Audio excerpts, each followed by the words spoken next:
What is your freedom worth to you? Each of our guests had a light bulb moment. They longed to live rather than merely exist. They smashed through their fears and programmed minds, trusting themselves, their faith, and their survival instincts, leaving the guilt, fear, oppression, and drudgery of their past for a brighter future. They took a brave and courageous step into freedom. This is their story of how they got a life. Welcome to Get a Life podcast, Ex-Cult Conversations. You matter, and so does your story. Hola, amigos. Welcome back to Get a Life podcast, Ex-Cult Conversations. We're here with the original OG crew and a special friend of mine, Todd Coulter.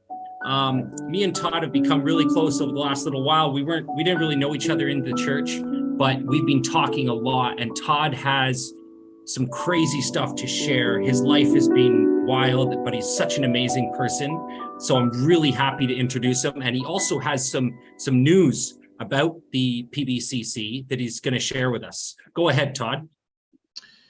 Well, obviously, I'm Todd Coulter. I'm from the East Coast of United States. I came from a big family of 10 people, 10 kids, and obviously the parents, so it was 12. So before I go on to my story, I would like to share some news that I got on Sunday from a good friend of mine, Jonathan Thomas, from Australia. He reached out to me and asked if he could chat with me, and it sounded quite urgent. So his daughter left in 2019. She wanted to pursue college and a university of some sort, and so she just up and left. Didn't let her parents know, left a note, and off she went. The Sunday after that, they were all in the Sunday meeting, and whoever was taking the reading at that point brought it up that they caused their child to leave of some sort, whatever the wording was, I don't know, but they all looked at each other. Jonathan, his ex-wife now, Carrie, and their son, which has special needs, all closed their Bibles in the middle of the meeting and got up and walked out. And that was it. So they obviously have been, gone through a lot. Since leaving, he has always been gay. He knew it in there, but he knew they were looked down on. So he was forced to be married to a female, which they did have 2 children. But when his daughter left, she for some reason has put a restraining order against him, for him never to have contact with her ever again. So she's, pursuing college and everything. And after leaving, I've actually had a couple Zoom calls with both of them before they got divorced and everything. And then he came out and told me that they were getting divorced and that he came out as being gay, and, they were going to separate. He still had legal right to his son because he was very close to him. So they saw him, and he has now pursued his dream job of being a flight attendant at Qantas, which he is doing very well at. So they separated.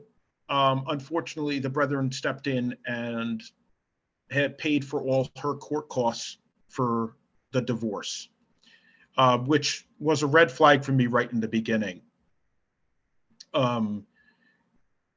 So he called me on Sunday and told me that his ex-wife and his son went back to the brethren. His son texted him and said, "Father, I will not have anything more to do with you. I am back with the brethren." And he was badly treated in there. because of his condition and stuff like that. So he obviously is going through an extremely tough time right now. And one thing his ex-wife told him is he would never go back, even though they're paying for the court costs. So pretty much he will never have contact with his son again. And his daughter. There's always hope. There's always hope, though. There is always hope. But that has hit me pretty hard over the last few days. He also told me that there was somebody over there that was also gay that left about 20 years ago, and he is going back to the Brethren. BDH just gave him an envelope with $10,000 in cash and paid for some 5-star hotel, helping him get back in. Bribery upon bribery.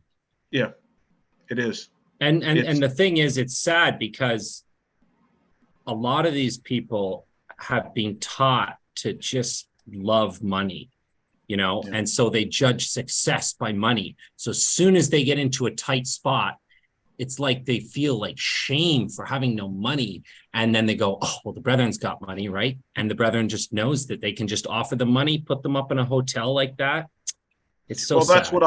That's what I told Jonathan on Monday night. I said, unfortunately, she knows she is going to be taken care of in there. Yeah. She's not going to have to worry about a job ever again. She will probably have a place to live. Unfortunately, her son is always going to be treated badly, regardless. And even worse now that he was gone for, 2 or 3 years. So he's obviously devastated. He's, obviously pretty low. But sometimes, Todd, I thought about going back once, right? Now, I wasn't planning on staying back. I just wanted to get my green card to the States.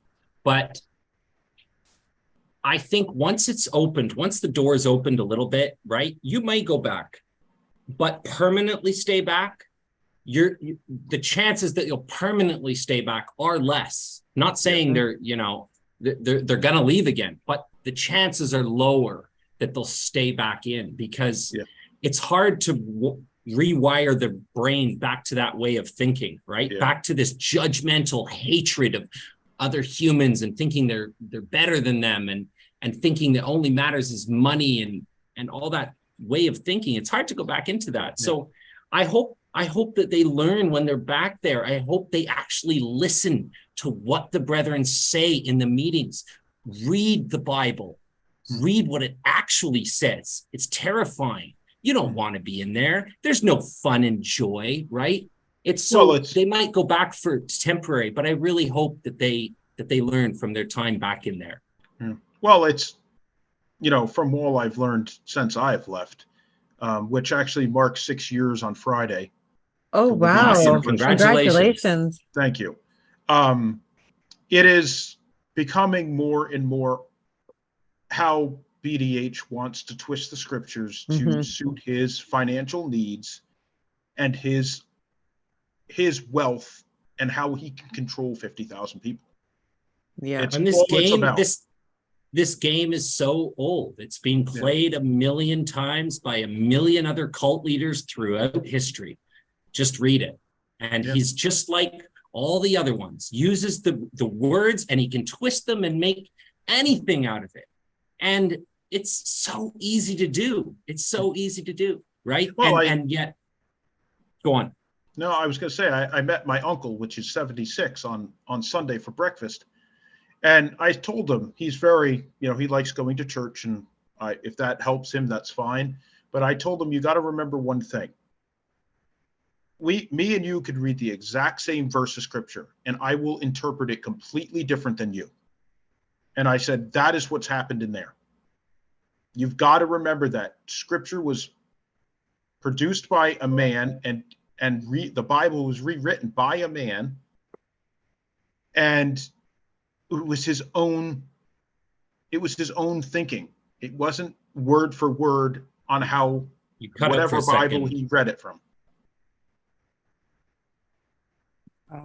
So, he obviously thanked me for that, but it's still, he's been out for 40 some years or 50 years. So, but yeah. So when did you leave? Let's start off with your story and just maybe let the viewers know where you're from. So And I am from Westfield. That was the locality I was from. Okay. So I was from a family of 10 children. I was the third in line.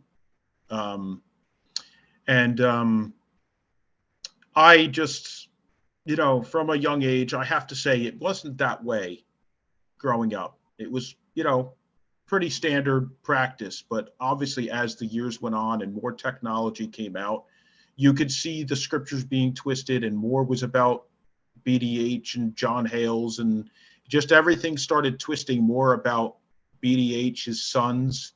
It wasn't about the scripture, it was more about them. I was in his presence 3 times and never felt anything. It was the biggest joke I've ever had. One time I was completely drunk. I don't remember a thing because that's what they did, Yeah. The minute you walked through the door, you were handed a hard drink. It was just what it was. I mean, it was, unfortunately, I think they used alcohol to inebriate people. So they didn't really, they sort of just went with the flow of what was going on. But, unfortunately, schooling, as I grew up, schooling was just starting, so we were in local rooms. We were, in people's basements. We were, there was no true teacher. There was no principal. So kids really did what they wanted. And unfortunately, it never gave me a fair chance. I never got the proper teaching I needed. Like so teaching, like education, like high school education, you mean? Proper reading, proper, writing. Yeah. I have trouble writing. I mean, I'm pretty good at it, but I had trouble writing. But if I knew what I know now, if I was in a proper school, I wouldn't have those problems. Yeah. So it was that way all along. And then, they took me out of Brethren school for a little bit, put me into public school in middle school. And it just never really, got myself into trouble, looking up stuff on, the computers, because all of a sudden I realized you could go into the library and pretty much look up whatever you wanted. And we weren't taught what was right and wrong. So, you didn't know anything about computers. So I just thought, great, let's just go start looking stuff up, So I was caught with looking up, pictures of naked women, and, all of a sudden I was kicked out of school, and they're like, oh, this guy's got a problem. And, when you look back on it, you didn't have the proper health education and what was right and wrong. You only knew what was wrong. You didn't know what was right. Yeah. What young boy doesn't want to look up some titties and naked women, right? Like, no, and that's the thing. But it's like they didn't guide you, and like you don't do that in public school. No, exactly. They don't guide you. Like, hey, you shouldn't be doing that. And, you're wrong. You looked up naked women. Yeah. But then it really started in middle school. It just, I actually enjoy talking. I have better conversations sometimes with women than men, unfortunately. Not unfortunate, dude. Don't say it. Yeah, that's fine. That's totally fine. But I mean, I have great guy friends too, but I just sometimes feel more comfortable chatting with a female. So even that was looked down on in the church. Like I would be chatting with a married woman at church or even a single woman, and I got chastised for it. Why are you talking to that lady by yourself? It's like, I can't have a fucking conversation, excuse my French. Oh no, that French is allowed on here. I can't have that chat with that lady. It's like, it's not like we're going off in a car together or, but they always assume way more than what was actually happening. Do you think, Todd, that's because they over-sexualize everything? Yes, absolutely. Absolutely. So it just really started as a young age, and then it just, just kept, and then, I got to the age where you could masturbate, and, obviously that was looked down on quite a bit, and very much so. And then even looking at women walking along the road, my father would chat, just beat it into me. Why are you looking at her? Why are you doing this? Why are you doing that? Anytime I did masturbate, it was, you had to bring it to the priests. So it just really just kept, it was just nonstop. And then obviously as I got older, I wasn't allowed a BlackBerry. I was only allowed a flip phone, because you could look up stuff on BlackBerries that you couldn't look up on flip phones. I couldn't have a BlackBerry. So it just was nonstop. I actually got fired from one of my last jobs, second to last job in there, because I'm going to use his name in here because he's a prick, pretty much. Jay Mornan made up a story about a woman that was working in the office to Garth Walker, who I worked for, that this lady was scared around me and she does not want me around her anymore. I happened to hear this, and I actually faced the woman with it. And she said, I never made up any of those stories. I don't know where this came from. So I challenged both of them. And on the day I was fired, Garth Walker was standing in front of me, and Jay Mornan was standing behind him. And it made me realize actually how much of a scaredy cat he was. And I told him right to his face, I'm like, you have to hide behind Garth, because I'm going to beat you. That's how mad I was at him. And I said, you made up this story to get me fired because you knew how good I was for you. And, that was the end of it. I packed up my stuff and walked out. Wow. How old were you at this point? That was about 2015. So I was, early 30s. Okay. And that was it. There was no, nothing else. I knew it was a whole crock of shit. I told my father it was. So it kept going. Every job I had, it was just the same thing, day in, day out. It's straight up bullying, Todd. Yeah. It's straight up bullying you receive. They never would let me have a sales job. They always said that's not meant for you. My last job, I worked for Bruce Druckenmiller, and I was put in the warehouse making $17 an hour and working 70 hours a week. And that was on salary. That wasn't hourly. Wow. And it just was work-wise. It just, my brother that was younger than me is still in there. He was like second in command, and he was making a shit ton of money. And I'm like, what the hell was, it just shows you kiss people's backsides and you bow down. And for the listeners, right? Like when you're inside this cult, you don't have a choice to get a job on the outside, right? You can't just be like, I'm done with this work, I'm going to go find work somewhere else. No, you are limited to Plymouth Brethren businesses. You have to work for one. This is a good point that you just said, Lane. When I was fired from Garth Walker's place, we're set up to find me a job. So I literally sat at home, and I was told not to do unemployment because it would be a detriment to the company. So I literally did not do unemployment. I sat at home unpaid for literally 3 months till these two clowns found me a job. So they bullied you into not taking unemployment. Yes. That can't be legal. I know. Oh my goodness. And that actually was not only one time. There was actually when I used to work at Allmark Door Company, which is Gilbert Markham's company. I think they've sold it now. That happened to me too. Andrew Markham called me into his office and just said, "You're done. I've heard bad reports about you. you're done. And I'm like, what reports have you heard? And he's like, I can't tell you. And my brother, which is older than me, was one of my bosses. And I went to a couple other ones that were above me. And I said, have I done anything wrong? I just was told I'm not working here anymore. And they all looked at me and like, what the hell are you talking about? I'm like, yeah, I was just told by Andrew Markham, we had some really bad complaints about you and we're letting you go. That was it, done. And I was told then also not to file unemployment because it's going to be bad against Allmark Door Company.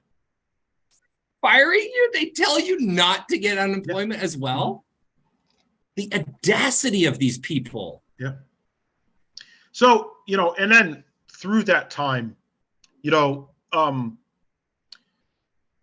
that was one side of it. Then I had, my personal side, I had the sexual drive. I had, just like any man and woman have, the desire to look at women, women to look at good fit men. I just tried to find any way I could to enjoy life. And that was just thrown at me like a ton of bricks.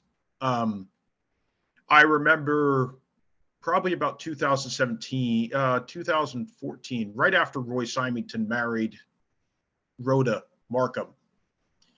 I remember a Priestley with him. I think it was because I was caught with a phone at one point. I was caught many times with illicit phones. And I think it was about the phone, but it might have been about me masturbating or something like this.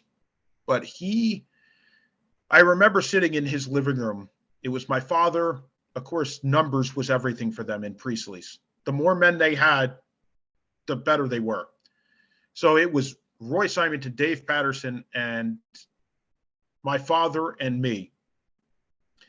And this one sticks in my mind the most because Roy stood up out of his couch and the look on his face scared the shit out of me. It was like he had flames coming out of his eyes. It was like his face was beet red. His eyes were beet red. He looked like the devil coming at you. And I still remember getting in the car and I'm like, I still was puzzled. Like I still was puzzled what was going on. And my father's like, did you see how upset he is by you doing bad things? What were these bad things that he was so mad about? I probably masturbation or, I masturbated and was caught with a phone. It was probably one of those things. I was caught with a phone on a regular basis, where they found, an illicit phone on a regular basis. I lost count on how many phones. Right. Yeah, so I lost count on how many phones I got caught with. So Todd, you literally were a normal child, a normal kid. And this leader of the church, Roy Symington, who is a top dog, right, gets furious because he hears a young boy masturbates. Well, buddy, you are fucked. Yeah. Sorry. Then the thing is, then you hear stories now coming out that you got men like him that have young women that make that woman, young underage woman, touch their private parts and masturbate over them. Now, how is that right? Explain that. Yeah, see, and that's the problem, right? Is that they don't educate people on the physiological part and the maturity of puberty and what people go through. If they had that education in there and they would educate people on what the body's responses are, what it wants to do and how it's not bad. It's not bad. We wouldn't get these older men doing that kind of crap, right? Yeah. And that's the whole hypocrisy of it in this kind of a situation is here you are, a young man that's got its desires and needs and all those kinds of things that happen with any human body without any education or anything behind it. And I mean, we hear about this often when people have masturbated and stuff that they've got to stand up and they've got to be able to repent and they've got to hand it over to the priests. And those priests are sitting down there taking all this juicy information down. And then those priests are turning around and having the most hypocritical behavior that happens behind the scenes. Yeah. Yeah. It's just sad. It really is sad. Why would you ever? Why would you ever ask a child that question and ask them if they masturbate? That is wrong. It should be illegal. It is disgusting. Yeah, it really is. Todd. So then I got to the age of like 16, 17. Then the whole psychiatrist thing came into the question. You know, obviously everybody had depression in there. Everybody had anxiety in there. And their best way of dealing with it was finding a psychiatrist that they could basically pay under the table and have him just dish out medications. So I started taking medications and, you know, going to a psychiatrist. Everything wasn't covered by insurance. So it was like endless money, pissing money away. Like, you know, like when I mean pissing money away, I mean, you know, $300 to see him, $500 in medications a month that are not covered under insurance. Sorry to interrupt you, Todd. No. I just got a question. Did they tell you why they wanted you to go to a psychiatrist? Did they tell you that something was wrong with you? They told me that you have ADHD is what they said. That's what the doctor pronounced it as. Every doctor I have, any therapist I have seen since has said that's a crock of shit, basically. You know, you were a normal human trying to have your desires, and they were suppressing your desires. Interesting. So then, you know, I switched through psychiatrists. You know, they even had psychiatrists come to my parents' house and talk to each one of my brothers and sisters. Like we would sit in the patio and talk to them, one after the other. It was like this fucking, you know, you're waiting for the bus. You know, okay, you're done. Pew, next one out. He'd get in his car and leave. Write down numerous prescriptions and off he goes. Who paid for that? Me. They forced you to pay? Oh, I paid for everything. I paid for everything. Unbelievable. And now this is where the story starts getting really, you know, once the medication thing starts happening, this is where the story really, then one more question before you go on. Did you choose that psychiatrist or did they provide? No, they chose it. They chose it for me. That's very typical, and it's usually extremely expensive. And a side note, I was never allowed to see a female doctor. I was told that was a no-no. Wow. Take that. Wow. And I even got chastised for having a woman cut my hair at a barbershop. My father said that is a worldly woman touching your head. Explain that to me. These disgusting freaks. What it's a small window into the weird thoughts that go on in their minds. Like then I look at my father, and he produces 10 kids. So I don't know. You know, he obviously figured out the birds and the bees pretty quickly. Sorry, go on though. No. So then one of the times I was caught with an illegal phone, unfortunately, it was a mistake on my part. I left it on my nightstand, and my mother came to wake me up one morning, and both phones were sitting next to each other. So they let me go, and but I remember my father went into his room and said, Todd has been caught with this, and he's wanting to leave, because I was at that point trying to figure out a way of leaving. And I still remember to this day, came to me. This was not long before he left. This was probably about 8 months. And he said, why would you ever leave this beautiful position and throw everything away? And within 8 months, I realized he was gone. But anyway, they let me go to work. I got to work, I got settled in, and I was unloading a truck full of doors. And I got somebody from the office came out and said, can you please go in there? They would like to have a meeting with you in Andrew Markham's office, which was Gilbert Markham's brother. And I go into the room, and I have Andrew sitting in his desk. I have Roy Simonton sitting there. I have my father sitting there. And I have, I believe, Dave Patterson sitting there. And here's Andrew Markham, not much older than me.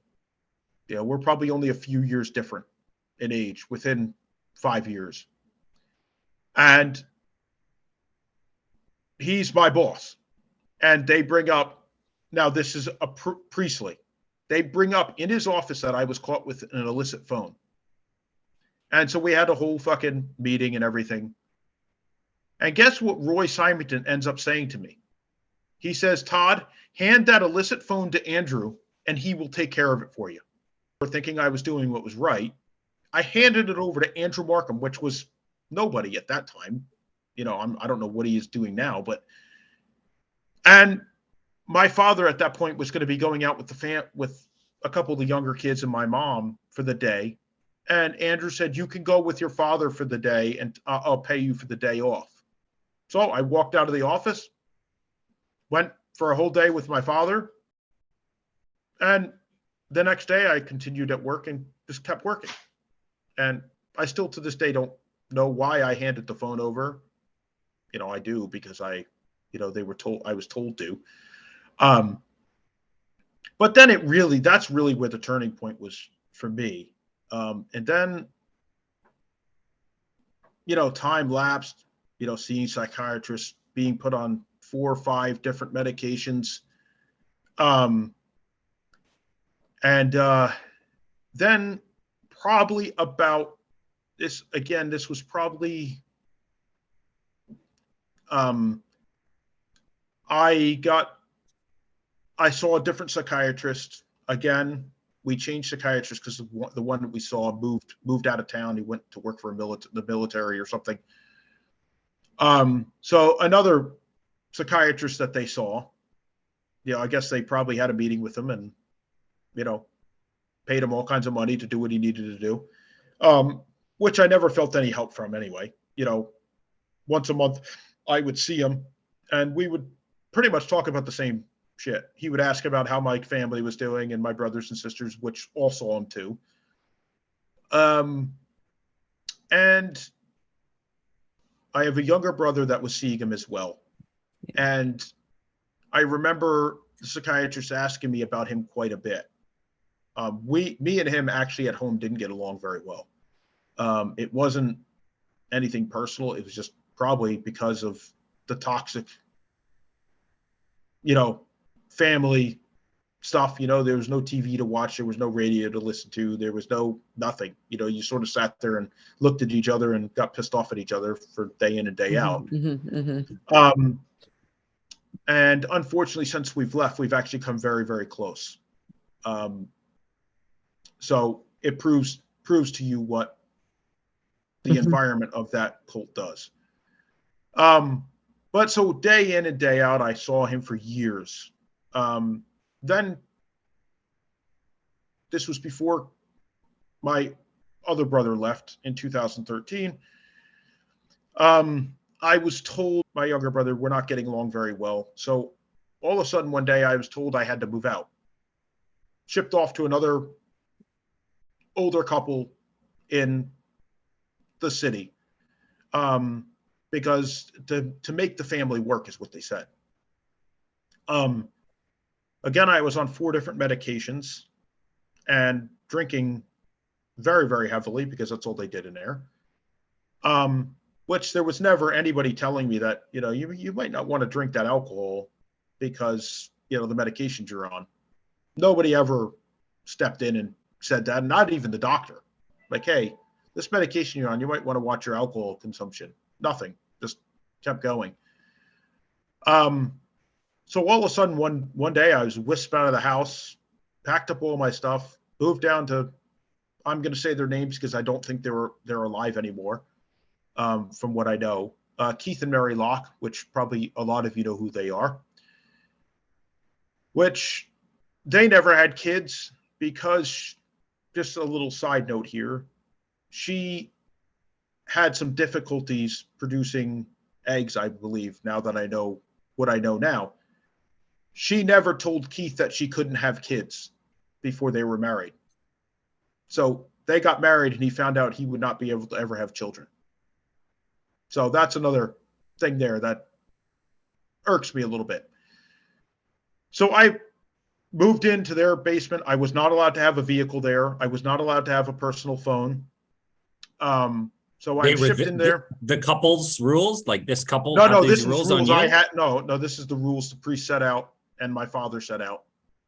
Oh. So I had to get picked up every day and taken to work. And it was a long way for my father to come. Like, it wasn't like, 3 or 4 blocks away. It was a good 20-minute drive in the morning. So I'd get picked up every day. I'd get dropped off from somebody that lived near there that I worked along with would drop me off. Which Keith was a pretty big pervert anyway. And so then I lived there and it just was toxic, endless. Just, I was sitting in the window one day, looking out the window, just enjoying the view. And it happened to be a beautiful woman walk by, jogging or walking by. Didn't realize it at the time, but Keith was standing behind me and said, "Todd, what are you looking at that woman for?" And I'm like, I turned around and I said, "Keith, how do you know I was even looking at that woman?" I said, I was looking out the window long before she even came into my view. So I said, that might be you saw the woman and is putting the responsibility on me for looking out the window. So I said, stop blaming me for stuff. And it just never ended. They tried to control what I drank there. Like, day in and day out. I could have 1 glass of wine. At a break, I remember one time there, I had a glass of wine at lunchtime on a Sunday break. We got invited out to John Markham's for Sunday dinner. And I was told I could not drink any alcohol there. You know what I told How old are you? You're in your 20s at this point. I was late 20s at this point. I was well legal age to drink. It wasn't even a question of that. And he said, "You will not be able to drink any alcohol tonight at dinner because you've already had a glass of wine at lunchtime." And I said, "Keith, I am not here because of an alcohol problem. I'm going to tell you, I don't really know why I'm here. But I said, I am not here because I have an alcohol problem, and you're not going to stop me from drinking. So guess what's going to happen? I am not going out for dinner tonight. I am going to my room, and that's where I'm going to be." Unfortunately, they never left. So I stopped them from going out to dinner. I said, screw it.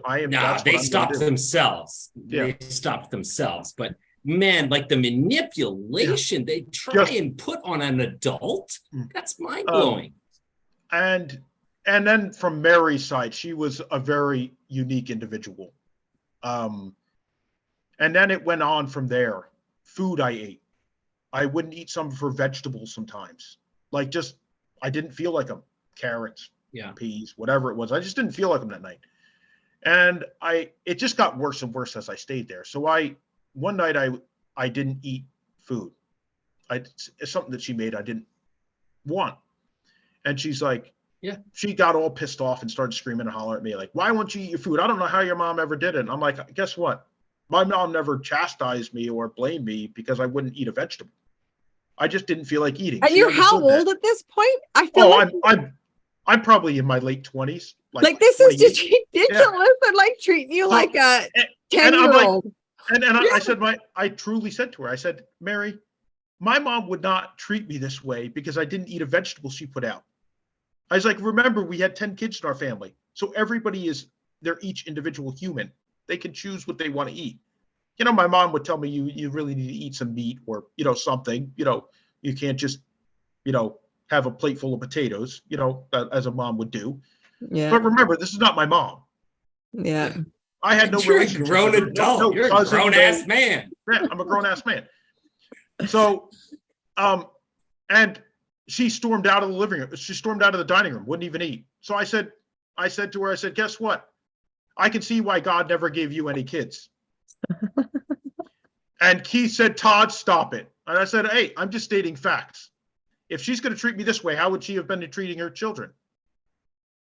And said, Todd, Hey. Todd, stop it. That's mean. That's mean. I'm like, Keith, nothing against you. You would have been a great father. But I said, her, I could see why God never gave her the ability to have children. You would not, Todd, you do not treat a human that way. Todd, when someone gets bullied over and over and over, and they come out and say something mean back, guess what? That's life. It was words. Okay, don't feel bad about it. It was words. So then when I moved in there early, another side note that she did, she tried to push me down the basement stairs one time because of some other outrageous thing. I called my father. Tell the story. Away and said, what's that? Tell the story. I don't Like even know what happened. I think, again, it was something to do with food. I wouldn't eat food. And she got up from the table, and I was standing with my back to the basement stairs where I happened to be sleeping. And she literally pushed me, like literally forcefully pushed me. And thankfully, I grabbed the door frame and stopped myself from falling down 20 stairs. And it wasn't a big landing at the bottom. So I probably would have ended up in the hospital, be quite frank. And I called my father and I said, Dad, this is outrageous. I'm coming home. And within an hour, my dad and Roy were at the doorstep calming me down. So I stayed there for another little while. But when I was there, this is where things really start turning.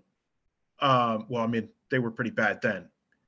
I obviously still had a sex drive and still enjoyed, women in general and that type of stuff. I got told I needed to go see Phil Truan in Detroit.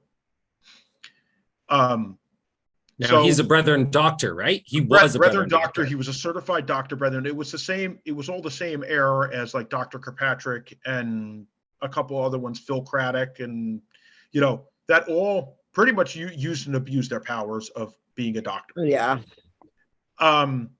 So I happened to just have surgery, I think on my foot or hand, my wrist actually. I had some kind of a surgery on my wrist, so I couldn't use my hand. So here's two grown adults trying to help me get dressed that I don't even know. It's not my father, not my mother. So I'm like, half naked trying to get dressed out of a shower, and I can't use one hand because it's in a cast, which was very weird, unfortunately. But I was flown out to Detroit on my dime. I paid my father's flight, my flight, rented a car, all on my dime, flew out to Detroit, drove to Phil Truan's house, all in a day. Phil flew out there, had, never discussed any medications I was on, never discussed anything about it. Well, even if we did, he probably didn't know anything about the medications because he was probably drunk, but he wouldn't have known anything anyway. So he prescribes me this medication. And so hold on, I got to pause you there for a second because this is a doctor prescribing you a medication without asking what other medications you are on. Yes. That is insane. And no, I was on 4 medications at the time. Who prescribed those? Who prescribed your other medications? Was it the psychiatrist? Yeah, or the psychiatrist. Yeah. Yeah. Something for ADHD and all that stuff. And so it was the therapists that were chosen by the Brethren that was prescribing you the medication. Yes. And which never accepted any insurance. So everything was paid out of my pocket. And at any given month, I could spend it close to $500 on medications. So that was another thing. It was just like I could never save money. It was just being pissed away, and money was all controlled. At one point, I didn't have any control over my bank accounts. It was actually a priest in the Brethren that had full control over my bank accounts. My father and mother were on the accounts to get me money. So how did they do that? They just come and take your bank cards away, or? Oh, they just said, we're gonna, to help you save money, we're gonna, assign this man to set up an account for you, and this is where your money's gonna be. I had no access to it. I had nothing. I didn't know anything. Did you sign anything to say you approved that happening? Not really. I don't remember. No. So what they would have done is make the account in their own name and then claim that the money is his. Yeah. And then when I needed cash, I would have to ask my father, and he's like, what do you need it for? So I would give it, he would give me some cash. I was never allowed to carry a credit card. And and if I needed it, my mom would have to give it to me. She would control my credit cards.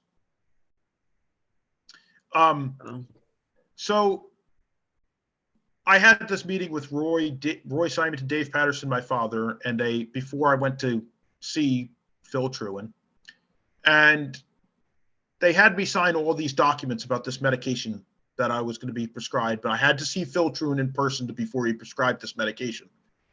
So they made you sign documents before even prescribing it. Aha, that's a big hint, folks listening right now. That's a big hint. They try and make you sign some documents before a doctor even prescribes it to you. Something might be up. In the United States, we have this law. It's called a HIPAA law, and HIPAA would not accept that. So just off the cuff. So I flew all the way out to Detroit, saw Phil Truan for 20 minutes, turned around, back to the airport I go with my dad. What did he say in that meeting? Sorry, do you remember anything he said? Did he prescribe or tell you the medication that you were going to be on, or where they were going to get the medication from? So yes, he did go over the medication I was going to go on.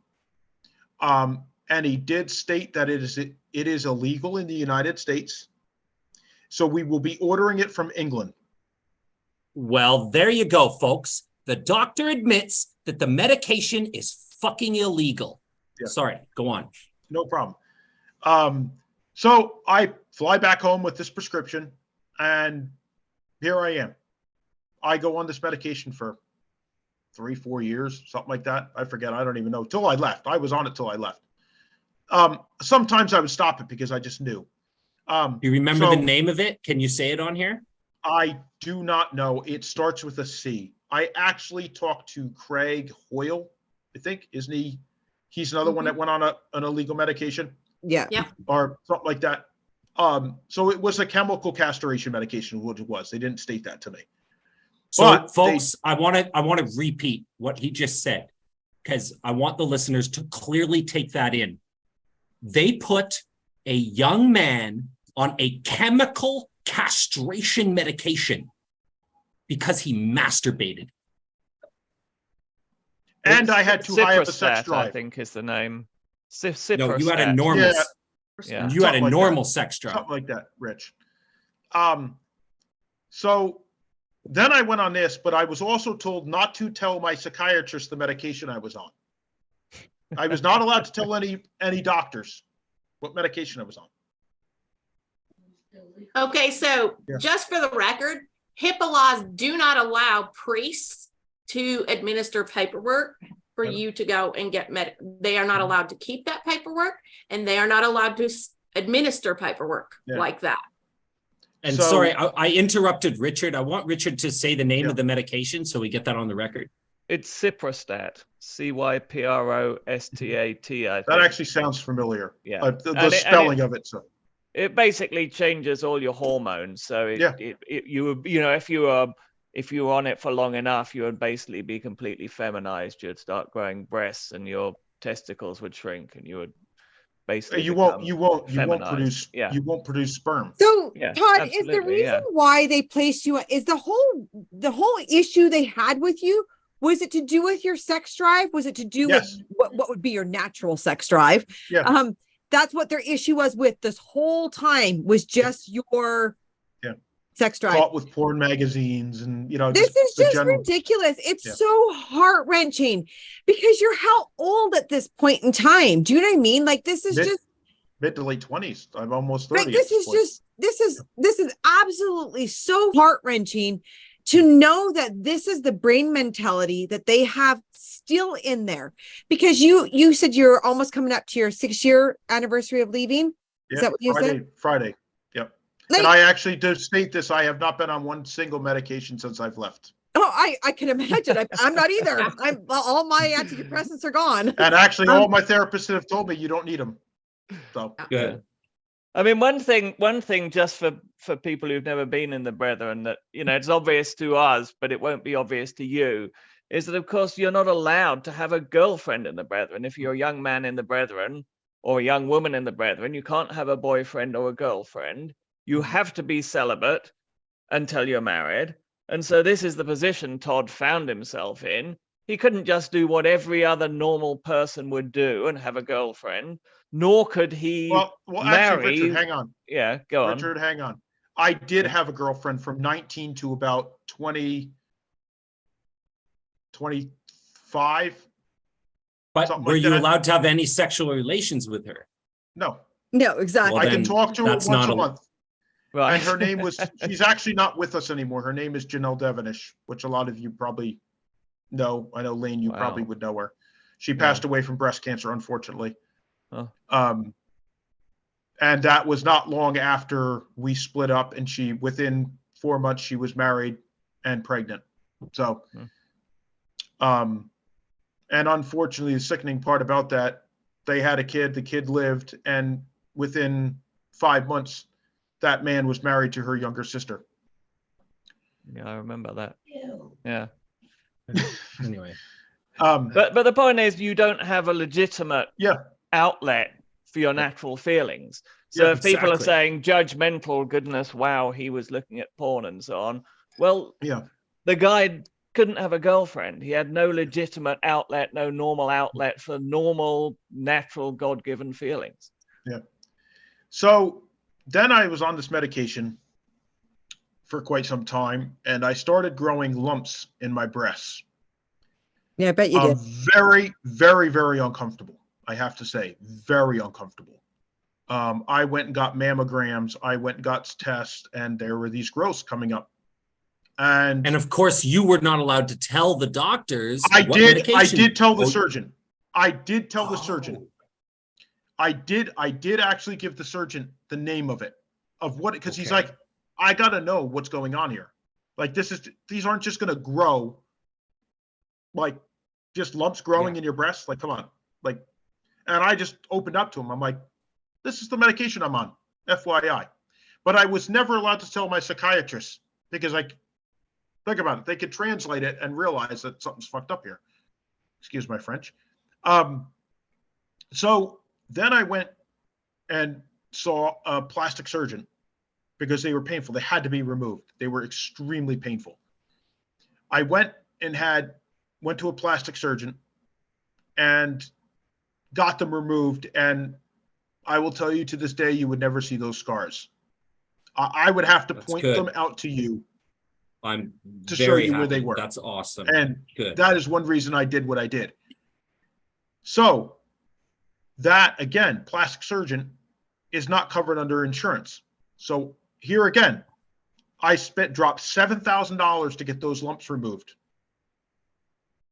And the audacity here, I went to Dave Patterson and told him, because he's in the medical field, I said, this is not covered under insurance, and this cost me $7,000. Is there any way somebody can help me with that bill? Because it's not my fault, because it was this medication I was put on. And you know what he turned around and said to me? You should have just used a general surgeon, and it would have been covered under insurance. Think about it for a minute. And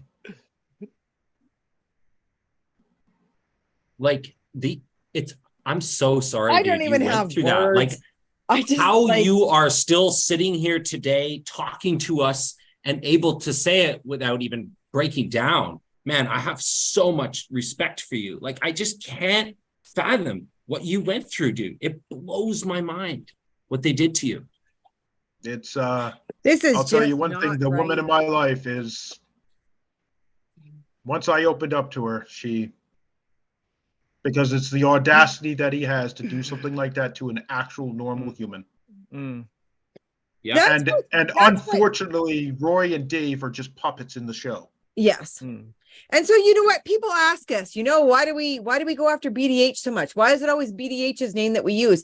Because he is the puppeteer. He is the one at the top that everybody answers to. So we could sit here, like, he's the one. He's the one that has the power to change absolutely everything. He is the one calling the shots. He's the one calling the medications. He's the one calling and telling everybody. We know that from Heidi McCamley's stuff, that he is the one that they go to for the advice. They just They have get to the follow it direction. through. Yeah. It is. It is. Everything. BDH is responsible 100% for every Everything. 53, 54 podcasts that we have done. BDH has to take responsibility for it because he is the one that is in his man of God position. He is the one that everybody answers to. Yep. And He before has that was John absolute Hales, control. unfortunately. Yeah. Yeah. I mean, for those who haven't been in the Brethren, BDH is Bruce D. Hales, who's the current leader of the cult. And he has absolute fine control over every single individual in that cult. But he will not take responsibility because he claims He pushes to be it off on infallible. somebody else, Richard. Yeah. Yeah, he has scapegoats. Because he claims to be infallible, every time everything gets screwed up, he has to find someone else to blame because being infallible, it can't be him. Yeah. So, yeah, we're calling him out. We're telling him where the buck stops.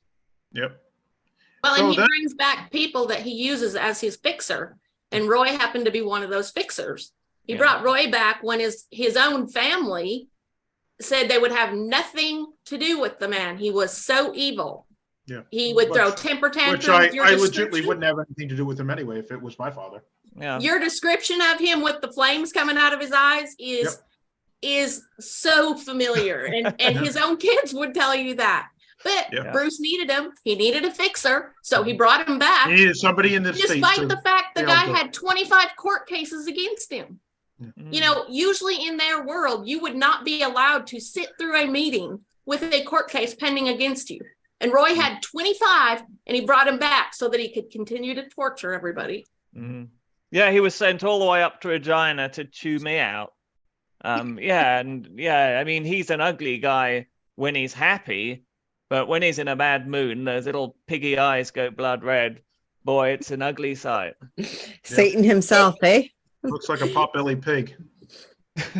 Yeah.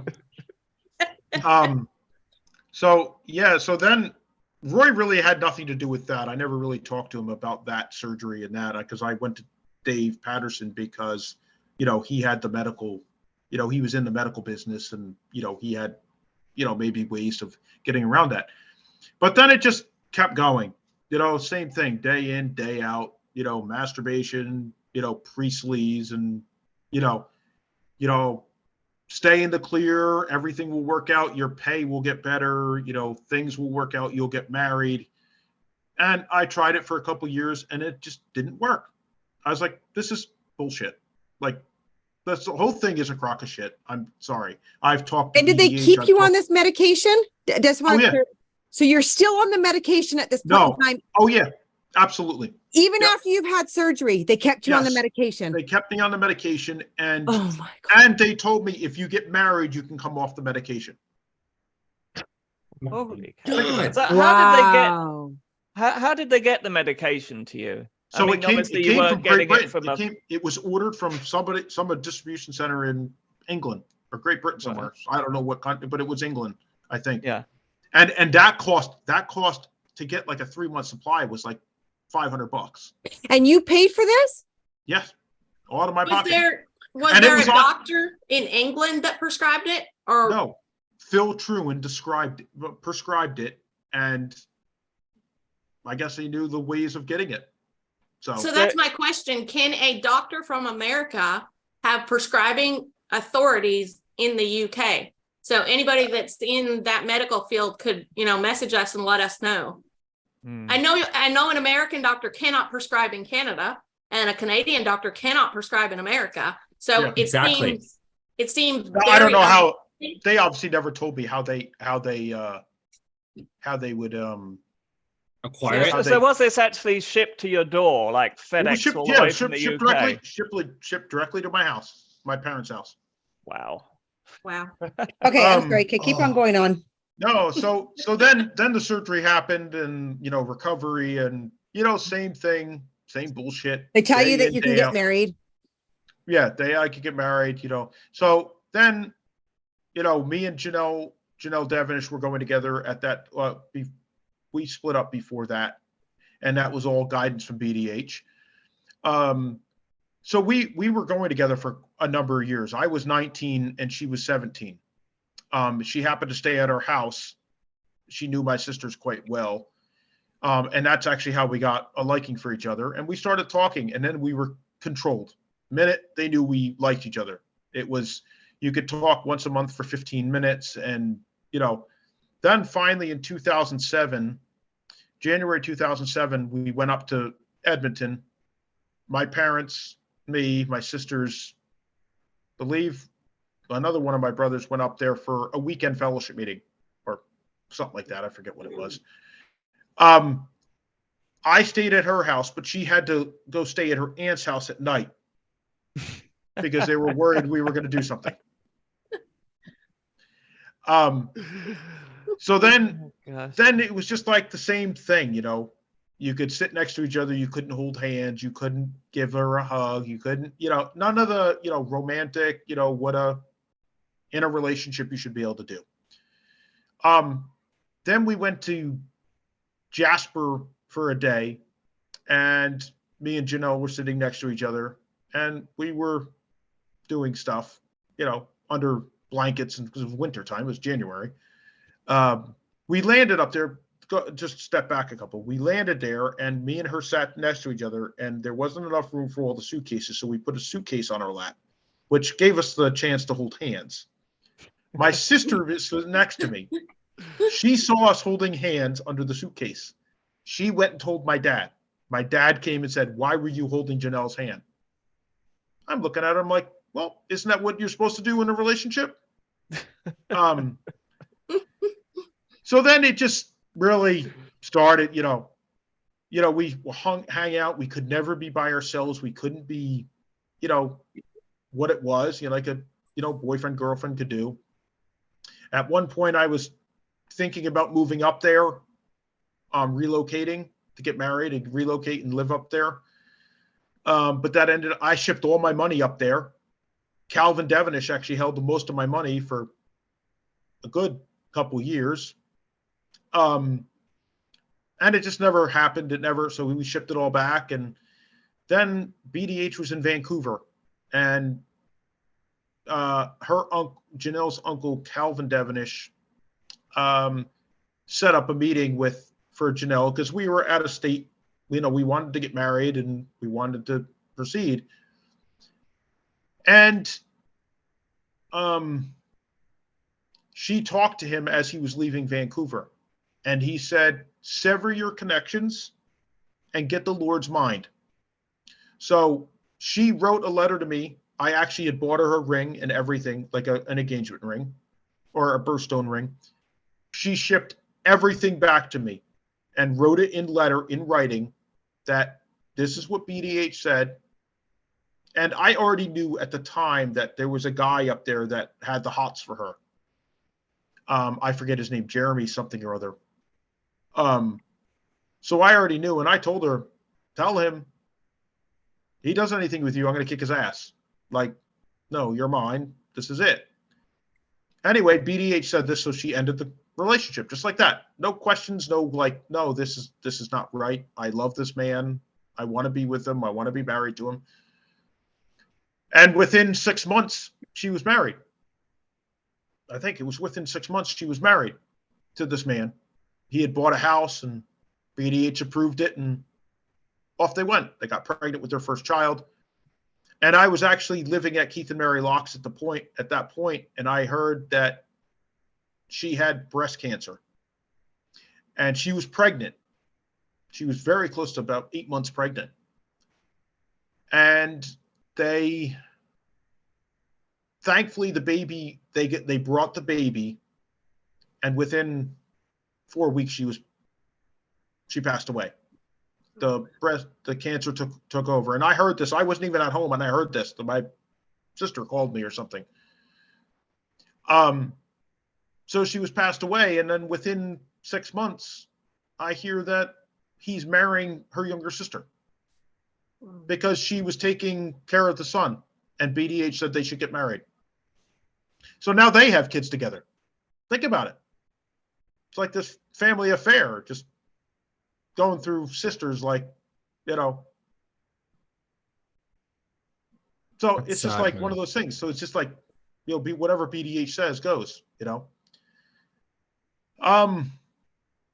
So then I moved on from that. Obviously she still holds a special place in my heart because I really did love her and I did care about her, but she's not with us anymore. So then things just kept spiraling out of control. I was at a point that I let my parents put a tracker on my vehicle because they didn't believe anything that I said and what I was doing. Nothing, absolutely nothing. I had to start calling when I left work so they could track how long it would take me to get home because they sort of knew how long it would take. I would have to call when I got to work. So I started being able to play the system and leaving, knowing I wanted to go do something, I would leave. And then when I got to my next appointment or, whatever I was going to do, I called from there and said, hey, I'm leaving work. And I would be able to drag it out and, sort of pass time that way. But then then I got so angry one night, I threw my phone across the bedroom because my parents challenged me about something. I forget what it was, but they challenged me about something and it wasn't true. And I just got frustrated and threw my phone across the UBT phone, threw it across and the thing obliterated into a million fucking pieces. Good. And so I was like, I need a phone. My parents wouldn't give me another one. So I said, screw it. I'm going to go to Verizon, which that's who my carrier was. And I got a phone, fully opened, unlocked phone, nothing. I was like, screw it. This is mine. I'm doing it. They couldn't track, it was still under my number, but they couldn't track it. I found that out. But then I knew I had an open phone, so I felt I was doing something guilty, unfortunately. Yeah. So then they had this thing that they could put on new phones that they could track everything. They could set up an app or something. I forget what it was called. So I set it up because obviously I was doing my stuff on there, watching YouTube videos and watching porn and, doing what guys do, single guys do. And, so then I met, this was in 2016, 2017, actually, early 2017. I met a woman at a rest area. Unfortunately, it was right down the street from where I worked. And we started chatting and, we exchanged numbers and I never had her where she lived, but she wanted to meet me. And I was like, maybe this is my way out. I knew I was at a point where I have to be free. I can't live my life like this because I knew I wouldn't get married in there. I was at a point where, I was told by my father, you're too old. No woman's going to want you. You're too old. So I'm like, okay.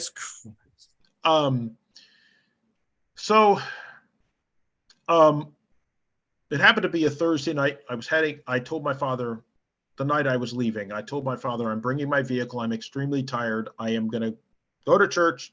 I'm going to leave right after church and go home. And in the meantime, heading up to church, I was texting with this woman, trying to get her address and figure out where we could meet and, yada, yada. Unfortunately, I didn't realize that the app that they put on there, they could track every text message and every phone call that you did. So I'm on my way to meeting Thursday night, tearing up the road, and I get a call from my father. And I'm like, well, I don't know I figured. I sort of started reading between the lines. And he's like, we just realized you're texting with this worldly woman. What is going on here? So I said, Dad, I'm done. I literally did not go to meeting. I got on the highway and I just started heading west. Bucket. I said, I'm done. This is it. This is the turning point to me. I'm done. So I stopped at it. I happened to go right by where I worked and I knew there was an Applebee's down the road. So I stopped there and I had a couple beers. Sitting at the bar and this lady called me. Unfortunately, we got disconnected and I never got to talk to her again. So I never did meet up with her. But I'm like, I'm at this point now. I figured the only way out is to go have intercourse with somebody. I don't care who it is, just somebody, because I figured if I did that, I'd get withdrawn from. So I went to a strip club and I'm like, I'm this far now. Let's go. So I went to a strip club and hung out. Unfortunately, it was across state lines. So they put a hold, my bank account put a hold on my credit card because I was, most of the time, if you don't notify them, they'll put a hold on your account. So I went all out. I was in, VIP. I was, racking up the bills. Getting the and bottle I knew I had service, this, having the and I time of your knew, life. yeah, and I knew I could have, I knew I had what I knew, credit limit I had on my card. So I knew I could pretty much run that up. Unfortunately, we were starting to, go up to the VIP, and they needed to run the card, and it was frozen. So, because I used that card to pay to get into the club.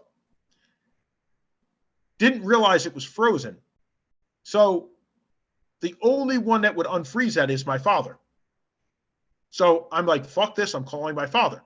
Unfortunately, he still had the tracker on my phone. So he knew exactly where I was. So I said, listen, Dad, I need the passwords to unlock this so I can talk to the bank. I need to pay this bill, and I'm coming home. Nope, I'm not giving you that card. I know where you are at. I'm coming to get you. I'm like, Father, you're not going to come out here and get me. I know that. You will not find me by the time you get here, I will not be here. I can guarantee you that. So I knew at that point I'm turning off the phone. I figured that's the best way, because once the phone is off, they can't track it. Yeah. So unfortunately, I never did pay that woman. My father refused to give me the accounts, and I never paid that woman. So we never ended up doing anything. It never did end up going You're anywhere. forgiven. You're forgiven. But I felt bad about it. I held this lady up all night. And so then I slept in my car overnight, because it was a decent drive home. It was probably about 2 hours away. So I slept in my car overnight, and then I figured, I've gone this far. What can I do just to seal the deal? So I went to a massage parlor the next morning. I knew what time they opened. I knew which one I could go to get what I needed to get. So I went there, and I thankfully I did get all my account information so I could withdraw cash. So I withdrew cash, went and did what I did, and I needed clothes. I didn't have clothes, so I was like, screw it. This was a Friday morning. I went home, went into my bedroom. And my father stayed home from work. He was doing work from the kitchen table. So I stayed in there, got sleep, did what he did. So I went home, and then my dad came into my room at some point, Friday night or Saturday or something, and said, you need to write everything down that has happened. And, I'm going to go to the priest about it. So I did. And I did. And within 24 hours on Saturday, I figured I'd go home. I'd go down and I needed lunch. So I went to a restaurant and got lunch. And I got a call from my father saying, I need you home. We have a place for you. You have to move out. We have a place for you to go. So I went home, packed up some stuff. My father had rented a hotel room for me, and I went there, and that's really the beginning of it. I mean, the beginning of my new life. So then I just started getting harassing emails, emails from different members, because I had already got a new phone and a new email address. And my father already knew it. So he was handing it out to older people in the church that I knew that I may have gotten along with. And I started getting all these emails from them, sending me quotes of scripture and, stuff like that. And so for the first 2 months I lived in a hotel, because I quit my job because I was like, it's where my brother lived. It's a pea business, so they were all there. So it was going to be, I couldn't start a new life being there because it would have been too much pressure. Yeah. Yeah. So I just quit the job. I didn't go back. So I started racking up credit card bills, running myself out of money, which I didn't have a lot of it anyway, because I never was paid very much. And then I finally reached out to my brother. I found him through social media. And that's really when things started changing. I was able to get some money from him to pay for my first place to live. And I found a job, and then about 3 weeks later, I met the woman I am with now. She was renting in the apartment below me. We bumped into each other, and, you know, we started chatting, and we've been together ever since. I have an amazing job now. And, you know, I'm here today. You just need to be compensated for all those years that you had to pay for your own prescriptions. Yeah. But I actually, a side note, so in 2000, I had just left recently. BDH must have come through in about 2018. My father must have had a meeting with them, and they decided to withdraw from me. Early on then, I did say to my father, I said, Father, did you look into that illegal medication to see what it was going to do to me before you approved them putting your son on that? And he said, no. And I said, Father, do you realize that was killing me? And he said, they did it out of love. Oh. He wouldn't let it go. That does not make it all right. That does not make it okay. No matter what emotion you felt doing it, it was illegal. Yeah. So I said to him, I was like, Father, that is not love. Yeah, that's control. That is not love. Yeah. So then in 2018, he wanted to have a meeting with me because obviously BDH said that we would withdraw from you.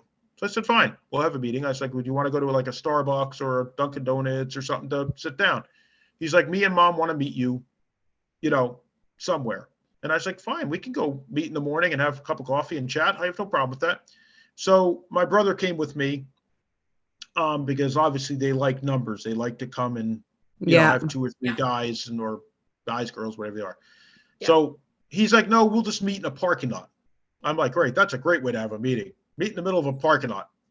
You know, 4 guys standing outside this car, jabbering away, and you know, people driving by like, what the hell's going on here? Why don't you go into the Dunkin' Donuts? So we pull up, and we pull up, and my mother's not in the vehicle. So I'm like, okay, I guess something changed. My father gets out and says, Mother couldn't make it. It had been too difficult for her to see you. I was like, okay. So I walked up to my father and tried to give him a hug, and he pushed me away. He said, I cannot hug you due to your position. I was like, okay, no problem, if that's what you want to be. But my oldest brother was there as a witness. So he went and stated what we were going to do, you know, withdraw from you based on 2 Timothy 2 or whatever the crock of shit is. I don't fucking care at this point. It's all just words to me anyway. And I said, that's fine. No problem, Father. I knew it was coming. I had no problem with that. But I said, can I say one thing? He's like, yeah. And I said, Father, the one thing that's wrong with the brethren, I said, is you have to go through a man to get to God, have your link with God. Yeah. And I said, that is not right. I said, I can have my own link with God. And he said, Todd, I'm stopping you in your tracks. I'm not talking about it. Didn't want the truth. That, folks, is what a father says to a son that is being completely brainwashed since birth. They choose their faith and their stupid beliefs over their own children. It's disgusting. And they call it a beautiful Christian mainstream church. Family what they loving. did to Todd. Yeah. So they have values of, what is it? Love, care, and compassion. Something like that. So then, you know, unfortunately, me and my oldest brother, look almost identical. You would think we were twins. And so when we went, my younger brother's wife was with us in another vehicle with my fiance now, because they wanted to see my father and my brother. And we look so similar that my fiance now couldn't pick me and him out. He thought they couldn't recognize. So that's how similar we look. But you know, I asked him how his wife and kids were doing, and you know, it was sort of just a blanket statement. So then we sort of just went back to the vehicle and left. You know, at that point we went to a restaurant and hung out and had some drinks and stuff, but it was just like, yeah. But that's really where the end was. And then I sort of found my new life. You know, I have an amazing woman in my life now. She would take a bullet for me. She would do whatever it took to take care of me, and vice versa. But, you know, I really don't talk to my father ever, neither my mother. And unfortunately, I felt it's easier that way because every time I have talked to him, it's the same, you know, yeah, it's hard. we're It is praying for heart-wrenching. you. And Yeah. yeah. Yeah. So yeah, it's been a journey, I have to say, but it has been an amazing experience. And So how long did it take you to come off of those medications? Like, obviously you left, and did you come immediately? off? I stopped the medications immediately. Yeah. I stopped the illegal one, you know, a little bit. You know, I would get off it for, you know, a few weeks, and then all of a sudden, you know, something would come up and like, oh, I better get back on this medication. And it was, but I can see now, what I know now is why there is so many screwed up marriages, relationships in there, because there is no health education. There's no sex education. And So prescriptions like this should not be handed out. And this legally needs to be dealt with. And so I would love for Bruce, when you're watch this, just know this will all legally be dealt with. This is not okay. You cannot be given permission for this kind of thing to happen. And it legally needs to stop. We legally need to do something about this so that this does not continue. Yeah. Agreed. You know, and I just want to put this out there, Todd, like we've gotten to know each other over the last couple months, and, you know, I've heard your story, and I am amazed at what a loving, kind person you are after all that you've been through. You're the nicest you send the nicest messages to everybody, all your friends, all the time. You are just positivity and love. And after what you've been through, to be so full of love, Todd, after what you've been through, it restores my faith in human beings, because that's what I have faith in. I've come to, what I have come to is that nobody needs to be treated the way I am. I need to be I try to be as positive a person. Sometimes it's very hard to be, but I try to be as positive a person and try to just send as much love as I can to anybody. And just give somebody a hug, say hello to somebody, tell them, you know, we love you, you know, and in there, that is so wrong. Like, I remember one time in there, my cousin, we were doing work at her house, and she was down about something. So I just put my hand on her shoulder and tried to say something positive to her. And the look I got from her, that I actually put my hand on a woman, on her shoulder, no, not like on the butt or, you know, nothing, on her shoulder. And I felt like it was this look I got. I felt like I did something awful. Yeah. I get the same thing in my work. So I tell my therapist the same thing. I've come in contact with an amazing therapist that has, you know, I've only talked. Makes all the difference, doesn't it? Yeah. She has been an amazing help. So yeah, I try to be, you know, send as much love out to people. Obviously everybody that is left, all has, you know, challenges and difficulties, and we all have challenges in life. But what I've taken from coming out is try to show as much love as you can.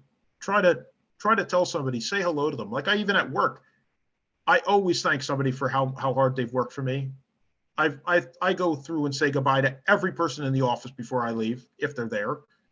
And in the morning, I try to go in and say, how you doing? Say hello to all the guys, my bosses, everything. I just try to be a positive person towards my customers. And it just, amazing. I feel it's the only thing I can do to somebody, some of the stories I've heard and people I've come in contact that have left, just to show them, tell them, we love you. It really is about us banding together, though, isn't it? Like it really is. I find that too. Some of the greatest solace comes out of those messages when 2-3 of us are all hurting together. And we just, because we understand what that the heartache that other person is going through, that it is really truly about us coming together. And it takes a village. It literally does take a village for us to be able to create and break through what we need to break through with this movement. I have no doubt in my mind anymore that we won't accomplish what we set out to accomplish. BDH needs to be held accountable. That is the whole purpose of this, is accountability has to happen, because without accountability, no change can happen. And this isn't about destroying the PBCC. It's not about that. But there are awful, horrific things and practices that they have in there that need to be stopped. BDH needs to be held accountable, and it needs to become just a mainstream Christian church. That's what it needs to come. Right now, I have no problem. I have no problem with general Christians. No, but it's look what it's led into. Like, and I've said this to plenty of people. When in the 90s, I don't remember it like this. They were like general Christians, and you read the Bible more and all that. But like as BDH took over, it was more about reading the white books. They pushed the white books. His ministry pushed his ministry. And it wasn't all about the Bible anymore. It was about what he said, what he talked about, what his sons talked about, what they did in business.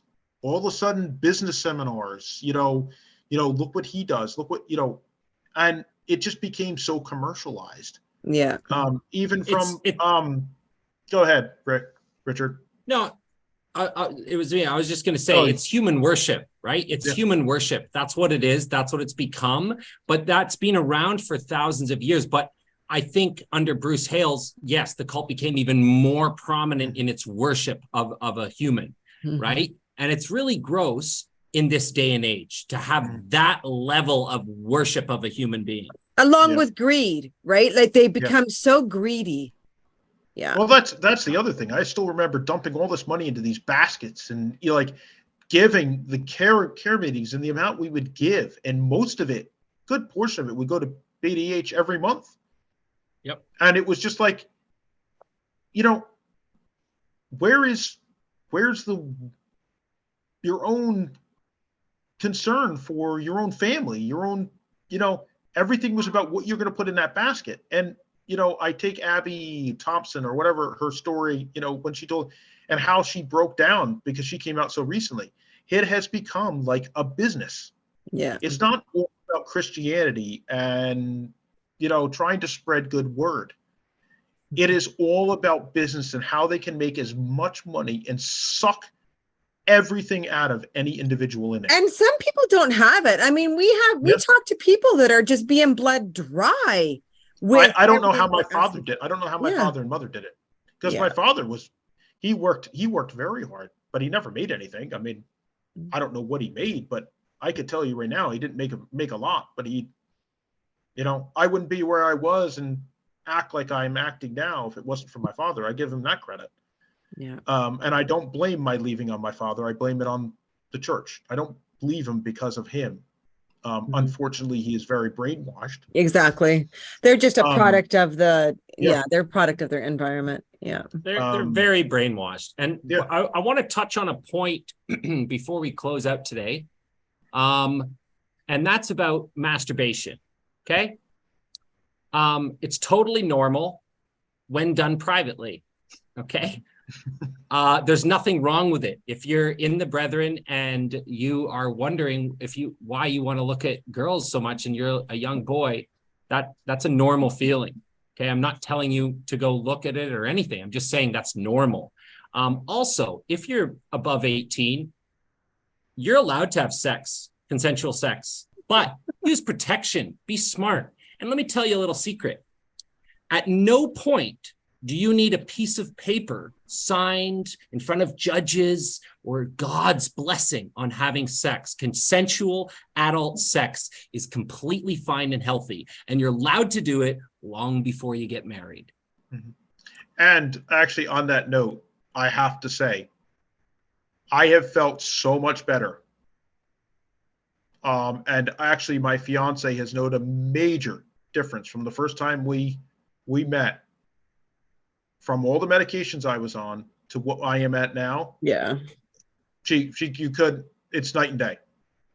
And it is an amazing, it just shows you what God made. That's what they made him for. Like that's, to have that consensual sex, it is healthy for you. It's actually good for your body. Yeah. Yes. That's what I've learned since I've left. Yeah. It's there's no great shame for your in it. endorphins. It's no actually shame. very healthy for you. I got to add something else today. I just want to speak directly to members that are still inside, that feel the urge to say things to us. Death threats are taken very seriously. They're given to the police immediately. If you send a death threat to any one of us, we have to contact the authorities immediately, and it helps paint a picture of how crazy the cult is. If you send harassing comments and emails that are disgusting and allegations completely false, we have to send these on to the police. And they actually help paint a picture of how incredibly sick some of you are in there, and you need help. And you need to talk to therapists about it. But there's no room for harassment or death threats. We won't tolerate it at all. A note there at Lane, we don't do it to them. Exactly. We don't send them mail like that, or letters or emails. No. I surely wouldn't. Tell the truth. We tell the No, truth and for about a Christian community, some of the stuff, some of the emails we get and some of the messages that I have to take off of YouTube are pretty violent. And just so when you go underneath anonymous names, the police can figure out who you are, right? So that all has been sent, everything that comes our way. So when anybody sends stuff our way, it immediately goes to the police, right? So we're not replying to you. Anything that's harassing or everything that's harassing. We're not replying to you. We're not going to engage in your in this stuff. It just goes straight to the police. So just so you know that when we don't reply to you, it's because it's gone to the police and we're not going to engage in it. It's just that's not what this is about. This is about that's what I'm people who've been abused, coming on and telling their stories, and whatever you've been told in there, whatever goes on in there. And I know Bruce gets you guys riled up with this whole removal and praying for everybody's deaths, right? I understand that probably puts pressure on you, but you have to ask yourself, is that what a true Christian does? Does that show care and compassion? Because on you, that's what you guys stand for. You guys stand for this care and compassion. That isn't care and compassion. So you need to have care and compassion for those people that are on here. I agree. And we know, we've heard all about these prayers that things are going to end for us. And I want to say, if they are working, they're working in very mysterious ways, because a guy came up to me yesterday and handed me a cigar on the street for free. And the margaritas, the pool, and the Caribbean sun, God is really punishing me in very mysterious ways. Cheers. Yeah. But they've had all these extra special prayers and prayer meetings, apparently, that we're going to be removed. And I did have a slight headache the other day. So maybe something's getting through, but they'd have to try a little bit harder. Yeah. No, that was the prayers hitting the ceiling and coming back down. That's what hit my head. Just clarifying. Yeah. I believe what you put out into the world is exactly what you will get back. If you put out hatred, judgment, if you hate the world, well, guess what? The world's going to hate you back, and it won't be comfortable. If you put love out into the world like Todd is, okay, his friendship and his love that he just pours out of him, that's why he's doing so great. That's why he's fucking loving life. You know what's going to happen? The brethren are going to pray and pray and pray for wicked people to remove. And then one day Bruce Hales is going to disappear. They'll never be able to figure out why. And you guys did it, right? Like, I mean, that's the whole thing, is that you got to be watching when you're praying for evil people, that, you know, people might start dropping left, right, and center in there. You might get what you ask for. Oh, sorry, I had to. That's all right, Todd. That's okay. That's all good. I just wanted to add on that when I got back on. You know, people, I think about it quite a bit. Why is there so much sickness in there? Mm-hmm. Why? Really, think about it. How many people, like my father texted me a few times about somebody passing away from cancer or something like that. And I'm like, but then I have a brother and sister that got married in there, you know, and I'm like, why can't I said to him, why you tell me about death? Why can't you tell me something positive about my family? And he's no reply. But there, if you think about how many people have come down with illness, sickness, cancer, something, you know, and they always try to have an excuse for it. It's the stress, it's the abuse. It's the stress and the pressure of their lifestyle. 100%. Yeah, I agree. There's no doubt about it. I mean, doctors could prove us right on that. Mm-hmm. I mean, it's there's been studies. Okay, Yeah. you can make yourself sick with hatred. Okay, Mhm. It's absolutely possible. Yeah. Hatred is an acid. It does more damage to the vessel it's stored in than the vessel it's poured on. Yeah. Very So well true. said. Yeah, Very well we'll said. exit it out at that point. Well, thank you so much, Todd. We really appreciate you coming No problem. on and sharing your story. I just got to process it. I think that we will see in the near future ways to be able to hold accountability for situations like yours. I know that this will go somewhere. I don't have any doubt in my mind. I just hope, like I told Lane privately, all I hope is that somebody in there that might be going through the same thing or very similar, just to bring some awareness to it. I'm not here to judge anybody, but it's got to be awareness so it stops. It's not, Exactly. you know, Yes, I'm not out here to start pointing fingers at everybody. Obviously, we know who's wrong. Yeah. But if you don't have some awareness towards it, you know, I'm not out here to try to, you know, pick a fight or any of that. I'm more trying to bring awareness to what has happened and what is awareness still brings happening. change, right? That's the whole key, is we're trying to bring this change. There has to be change in there. And because our families are in there, right, we can see it now that we're out. And that's why it's super important we are their voice right now, right? Yeah. That's what it comes down to, is we are those people's voice. So, I mean, in this case, if you're taking the drug that Todd was put on, don't take it. Like, do not, that's horrible, horrible, horrible for your system. Don't take it. And you don't have to take it. But yes. Okay. Thank you so much, Todd. We really, really appreciate it. Thank you very much. Yep. Yeah. No problem. Okay. Take care, everyone. Much love to you all.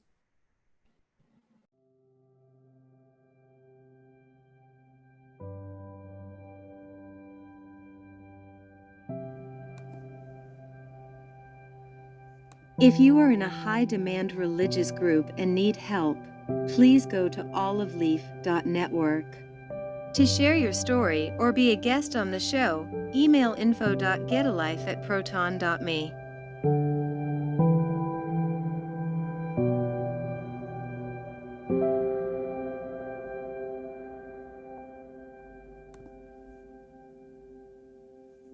Please remember to like this video, subscribe to Get a Life, and comment.